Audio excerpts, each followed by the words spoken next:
అదేమంటే కొత్త వాదన ఒకటి తీసుకొచ్చాడు నిన్న. అదే ఇవాళ ఒక పచ్చపత్రికలో మెయిన్ హెడ్డింగ్ ఏమంటాడు, ఇది అరబిందోకి ఇచ్చిన తర్వాత, ఏది ఈ పోర్ట్ అరబిందో తీసుకున్న తర్వాత పెరిగిపోయిందంట. ఏంటి ఈ స్మగ్లింగ్? అరబిందో తీసుకుంది యాంకర్ పోర్ట్ కాదు, యాంకరేజ్ పోర్ట్ కాదు, కాకినాడ డీప్ సీ పోర్ట్. అది కేవీ రావు గారి దగ్గర ఉండేది. దాని నుంచి 41.2% అరబిందో వాళ్ళు తీసుకుంటారు. నాకు తెలియగలుగుతా. ఈ పెద్ద పెద్ద కంపెనీ షేర్లు అమ్ముకుంటుంటే తీసుకుంటుంటారు. ఈయన మనోహర్ గారు చూడండి, మెడ మీద కత్తి పెట్టారంట. ఏమైనా కేవీ రావు గారు ఏమన్నా మీకు కంప్లైంట్ ఇచ్చాడు? ఆయన మాకేం తెలియదండి, కత్తి పెట్టారు. ఈయన చూసినట్టే. రామోజీరావు గారు కూడా షేర్లు అమ్ముకున్నాడు. ఎవరు కత్తి పెడితే అమ్ముకున్నాడు చెప్పండి, నాకు అర్థం కాల. 41.2% అరబిందోకి వస్తే, that not a anchorage port, deep sea port. దానిలో వెరీ లిటిల్గా మాత్రమే రైస్ ఎక్స్పోర్ట్ అవుతాయి అక్కడ నుంచి, చాలా తక్కువగా. ఎందుకంటే ఖరీదు ఎక్కువ కాబట్టి లోడింగ్ ఛార్జెస్, ప్లాట్ఫామ్ ఛార్జెస్ పడతాయని ఆయనే చెప్పాడు. ఈ యాంకరేజ్ పోర్ట్లో 13-14 వెజల్స్ ఉంటే మొత్తం మీద కలిసి ఒక 16 ఉంటాయి. అంటే రెండు ఇక్కడ 14-13 వెజల్స్ ఉంటే అక్కడ 2 వెజల్స్ ఉంటాయి. మొత్తం జరిగేది యాంకరేజ్ పోర్ట్లో. వాళ్ళు వచ్చిన తర్వాత చాలా పెద్ద ఎత్తున జరిగిపోయిందంట స్మగ్లింగ్ అంతా కూడా. ఎందుకు మాట్లాడుతున్నారు నాకు అర్థం కాల. 5 మాసాల నుండి 6వ మాసంలో ప్రవేశించి అధికారం మీ చేతిలోకి వచ్చి మొత్తం అంతా నడిపే యంత్రాంగం అంతా మీ చేతిలో ఉండి మా మీద పడేటటువంటి ప్రయత్నం చేయడం చాలా దురదృష్టకరమని మనవి చేస్తున్నా. అరబిందో ఎవరిది చెప్పాలి, లోతుగా ఆలోచన చేయాలి, లోతుగా విచారణ జరపాలి. జరుపు. ఎవడు కాదన్నాడు? కేంద్రంలో నువ్వే, రాష్ట్రంలో నువ్వే. బాగా లోతుగా విచారణ జరపండి. విచారణ జరిపి దోషుల్ని పట్టుకోండి. ఎవరు కాదన్నారు? ఎందుకు మీరు ఈ ఉపన్యాసాలు చెప్తున్నారు? అసలు మీరెవరండి ప్రశ్నించడానికి? నాకు అర్థం కాదు. మేము కదా ప్రశ్నించాల్సింది. మాకు అప్పుడప్పుడు కన్ఫ్యూజ్ అవుతుంది. అధికారం ఉంది, వాళ్ళే మేమా? ఆయన ప్రశ్నిస్తున్నాడు. ఎవరు?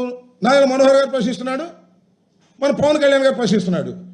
అధికారంలో ఉంది మూడు నాయన. ఒకరు ఉప ముఖ్యమంత్రి, ఇంకో ఆయన పౌర సరఫరాల శాఖ మంత్రి. వీళ్ళెళ్ళి కాకినాడలో ప్రశ్నిస్తున్నారు. ఏమిటి అన్యాయం? పీడిఎస్ రైస్ ఎందుకు వెళ్తుంది? ఎవరిని అడుగుతున్నావు స్వామి? నీ చెక్ పోస్టులు ఉన్నాయి అక్కడ, నీ ఆధీనంలో ఉంది.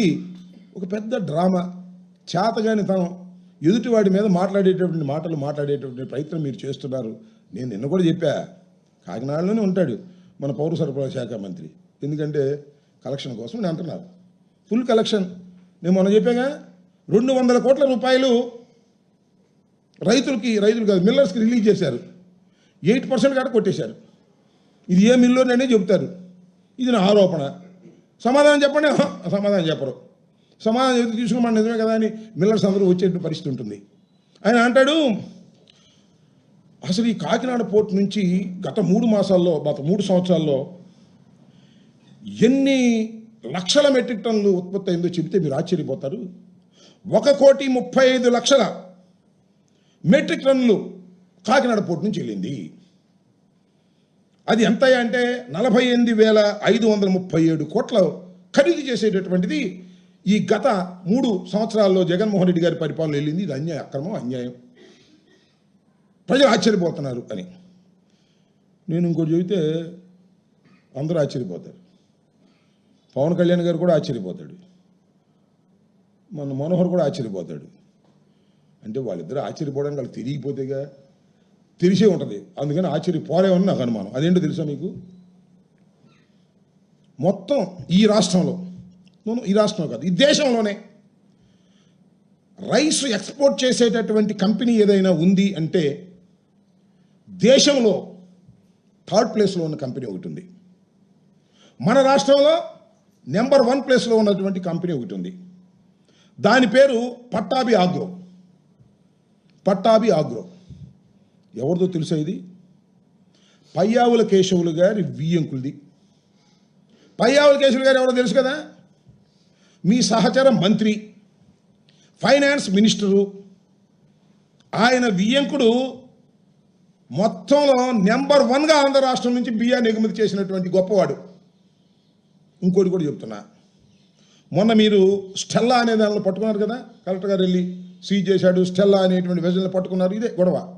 ఇవాళ మీరు డీప్ సీలో ఉంది ఒకటి, ఎంవి కనస్టర్ వెజల్ పేరు, దానిలో 42,500 మెట్రిక్ టన్నులు ఆల్రెడీ పట్టాభి ఆగుర వాళ్ళు లోడ్ చేశారు. ఇంకా కొంత లోడ్ చేయాలి, రఫ్సీ ఉంది కాబట్టి లోడ్ చేయడం లేదు. ఈ రఫ్సీ కొద్దిగా తగ్గిన తర్వాత అది కూడా లోడ్ చేసి దాన్ని ఎగుమతి చేయబోతున్నారు నైజీరియాకి. నా ఆరోపణ చెప్తున్నా, దీనిలో టోటల్గా పీడిఎస్ రైస్దే నేను ఆరోపణ చేస్తున్నా. పవన్ కళ్యాణ్ గారు, నువ్వంటే బాగు తమరు, నాదెళ్ల మనోహర్ గారు మళ్ళా వెజల్లో వెళ్ళండి, సైజ్ ది షిప్ అని చెప్పండి, శభాష్. పయ్యవులు కేసులు గారి బియ్యంకుడిదైనా కూడా బ్రహ్మాండంగా పట్టుకున్నారా. నిజమైన నిజాయితీ పరులు మన పవన్ కళ్యాణ్ గారు, మనోహర్ గారు అని అందరూ ఆశ్చర్యపోతారు, మెచ్చుకుంటారు. ఇంటర్నేషనల్గా మీకు వచ్చేస్తాయి. ఇంటర్నేషనల్గా మంత్రి బియ్యంకుడినే పట్టుకున్నటువంటి పవన్ కళ్యాణ్ సిన్సియర్, సినిమాల్లోనే కాదు ఆయన హీరో, ఇక్కడ కూడా హీరే అని అనుకుంటారు. అంతేగాని కలెక్టర్ సీజ్ చేసింది మళ్ళీ వెళ్ళి పట్టుకుని సీజ్ షిప్ అని అంటాం కంటే అది జోక్, ఇది సీరియస్. దీని మీద మీరేమైనా చేయగలరంటే దాని మీద చేస్తారని నేను అనుకోను. చేస్తే మాత్రం నిజంగా I'm appreciating them very well అని కూడా మనం చేస్తున్నా. ఇంకపోతే ఈ అరబిందో గొడవ, ఇది కొత్తగా తీసుకొచ్చాడు మన నాదెళ్ల మనోహర్ గారు. నేను అడుగుతా ఉన్నా, మనోహర్ గారు కాస్త తెలుసుకుని మాట్లాడండి సార్. ఏదో ఆవేశంగా తెలుసుకుని మాట్లాడుకోకుండా ఊరిని డబ్బులు కలెక్షన్లో మునిగిపోయి కాకినాడలో నుండి 24 గంటలు కాకినాడే, ఎందుకంటే క్యాష్ కలెక్షన్ కోసం మిల్లుల మీద రైడ్ చేస్తారంటారు. నేను చెప్పిన చాలా సందర్భాల్లో చెప్పా, వాళ్ళ పత్రికలోనే నెంబర్ 1 పత్రిక వాళ్ళకి, దానిలోనే చెప్పారు. ఇది ఈ మొత్తం అంతా కూడా రెచ్చిపోతున్న రేషన్ మాఫియా, గ్రామాల్లో రెచ్చిపోతున్నారు, రేషన్ మాఫియా వసూలు చేస్తున్నారు అన్ని తీసుకెళ్తున్నారు, వాళ్ళ పత్రికలు చెప్పాయి. అదేమన్నా నారాయణ మనోహర్ గారు అంటారు ఇటువరకు ఏదో 2,900 ఫెయిర్ ఫైవ్ షాపులు ఉన్నాయి, దానికి బళ్ళు పెట్టారు, బళ్ళు పెట్టి నాశనం చేశారు అని. మేము బళ్ళు పెట్టాము, ప్రజల దగ్గరకు తీసుకెళ్ళి పంచేటువంటి కార్యక్రమం జరిగింది. అక్కడో ఇక్కడ పొరపాట్లు జరిగి ఉండొచ్చు. మొత్తం అంతా పీడిఎస్ రైస్ అంతా మేమే దగ్గరుండి పంపించేసినట్టుగా మాట్లాడుతున్నారు. ఇవాళ మీరు పంపిస్తున్నారు దగ్గరుండి. ఈ సంగతి తేల్చండి. ఈ ఎంవి కన్స్ట్రా పట్టాభి ఆగ్రో నేను ఆరోపిస్తున్నాను. 2-3 రోజులు ఆగారా అది వెళ్ళిపోద్ది, మళ్ళీ నైజీరియాకి వెళ్ళిపోద్ది. ఇంకేం చేస్తాం, ఏం చేయలేం. మీ కలెక్టర్ని ఆదేశించండి. మీరు చాలా సీరియస్గా ఉంటే దాన్ని ఆలోచన చేయాల్సిన అవసరం ఉందని కూడా ఈ సందర్భంగా నేను మనవి చేస్తున్నా. వైఎస్ఆర్ కాంగ్రెస్ పార్టీ ఉన్నప్పుడు, అధికారంలో ఉన్నప్పుడు ప్రతి ఇంటికి వెళ్ళి బియ్యం ఇవ్వాలనే ఉద్దేశంతో వెహికల్స్ని మేము క్రియేట్ చేశాం. అవి తప్పుపడుతున్నారు, ఆ వ్యవస్థను మొత్తం నాశనం చేస్తున్నారు. చేసుకోండి, మీ ఇష్టం, అధికారం మీ చేతిలోకి వచ్చింది. మళ్ళీ 5 సంవత్సరాల తర్వాత తెలుస్తుంది మీకు దాని బాధ ఏంటో.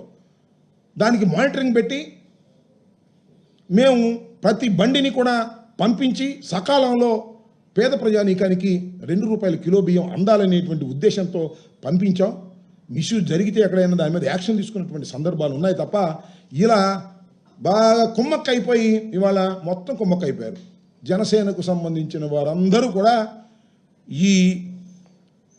నేను పౌర సరఫరాల శాఖలో ఉన్నారు. మంత్రి గారు, చైర్మన్ గారు, అక్కడ Kakinada rural MLA, Kakinada parliament MLA, MP అందరూ కుమ్మక్కైపోయి ఎత్తేస్తున్నారు, మొత్తాన్ని వసూలు చేస్తున్నారు. నాకు అర్థమైంది ఏంటంటే మన నాదెళ్ల మనోహర్ గారికి పవన్ కళ్యాణ్ గారిని తీసుకెళ్ళిన తర్వాత కమిషన్ రేటు పెరిగిందంట. అమ్మో పవన్ కళ్యాణ్ గారు వచ్చారు, కుదరదు, కమిషన్ పోయినసారి 8 ఇచ్చారు, ఇప్పుడు ఇవ్వడానికి నీకు ఎక్కువమంటున్నారంట. ఈ వసూలు చేసుకునే కార్యక్రమం ఏంది స్వామి, నాకు అర్థం కాల. ఓడిపోయినటువంటి ప్రభుత్వాన్ని, కేవలం 11 సీట్లు వచ్చినాయని మీరు పదే చెబుతున్న ప్రభుత్వాన్ని, జగన్మోహన్ రెడ్డి గారి ప్రభుత్వాన్ని మీరు చూస్తారేంటి, మీరు తిడతారేంటి, మీరు విమర్శిస్తారేంటి? అధికారంలోకి వచ్చిన తర్వాత మీకు సిగ్గు అనిపించట్లేదా? తప్పు కదా ఇది. మీ ప్రతాపం ఏం చేశారో పట్టుకుని మీరు పట్టుకుంటే బ్రహ్మాండంగా శభాష్. మేము 2 లారీలు సీజ్ చేశాం. ఎక్కడ? కాకినాడ పోర్టులోకి ప్రవేశిస్తుండగా మా పౌర సరఫరాల శాఖ దాన్ని ఏమంటారు చెక్ పోస్ట్లో పట్టేసుకున్నాం అని చెప్పి ఒక ఫోటో దిగండి. ఎదురు పవన్ కళ్యాణ్ గారు, ఈయన, లేకపోతే కాకినాడ రూరల్ ఎమ్మెల్యే గారు, పౌర సరఫరాల శాఖకు సంబంధించినటువంటి చైర్మన్ వెళ్ళి ఫోటో దిగండి పట్టుకున్నామని, అది బాగుంటుంది. సముద్రం దాకా వెళ్ళేదాకా ఏం చేస్తున్నారు స్వామి? నడి సముద్రంలోకి వెళ్ళి స్టెల్లాలో నింపేంత వరకు ఎన్నది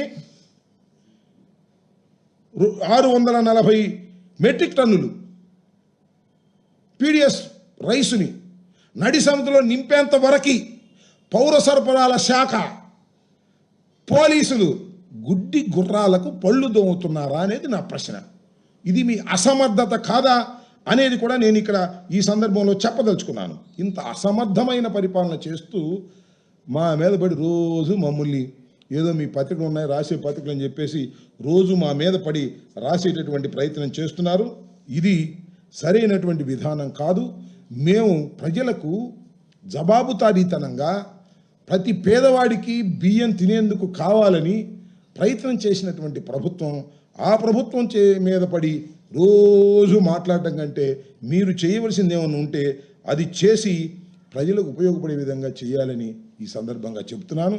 లేనిపోని ఆరోపణలు, పచ్చి అబద్ధాలు, ఇలాంటి ఆరోపణలు చేయటం వల్ల ఏ విధమైనటువంటి ప్రయోజనము ఉండదని కూడా ఈ సందర్భంగా చెబుతూ మరొక్కసారి I want to reiterate, MV కనిష్ట్రా పట్టాభి ఆగ్రో వియ్యంకులు వారి పేరు కృష్ణారావు వరఫ్ శ్రీనివాస్, పయ్యావుల కేశవులు గారు ఫైనాన్స్ మినిస్టర్ యొక్క వియ్యంకుడు 42,500 టన్నులు లోడ్ చేసింది, నైజీరియాకు వెళ్ళడానికి సిద్ధంగా ఉంది.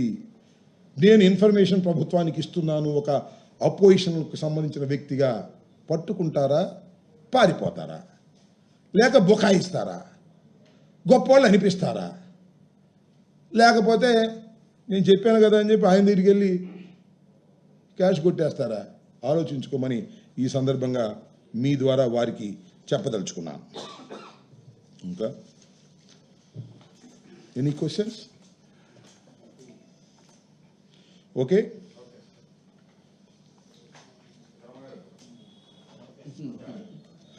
ఓకే చాలేగా. Okay right, thank you.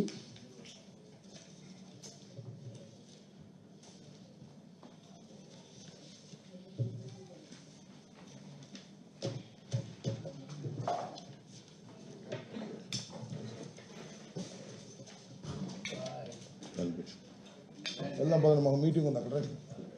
Office ఎవరు